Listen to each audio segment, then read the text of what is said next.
যে তুমি মূসার বিপক্ষে বদদোয়া করো। তো বালাম ইবনে বাওরা এই আবেদ এই আলেম অস্বীকার করলো যে না, আমি বদদোয়া করব না। তাকে সম্পদের যখন লোভ দেওয়া হলো, ও কী করলো? দোয়া করে দিল।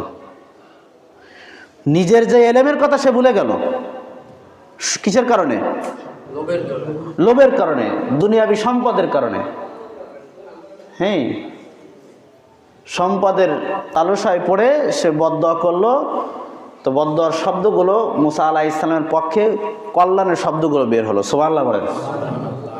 তো বালাম ইবনে বাওরা বাদশাকে বলল, বাদশা তুমি একটা কাজ করো,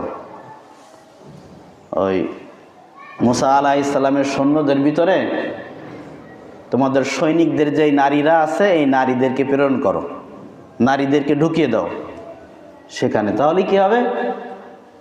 ওরা জিনায় লিপ্ত হয়ে যাবে আর আল্লাহর রহমত ওদের পথ থেকে কি উঠে যাবে। এভাবে তোমরা বিজয়ী হয়ে যাবে। নাউজুবিল্লাহ পড়েন।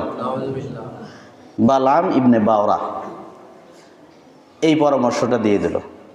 দুনিয়ার লোভ লালসার কারণে আলেম তার এলেমের যে আমল ছিল সে আমল থেকে সে সরে গেল।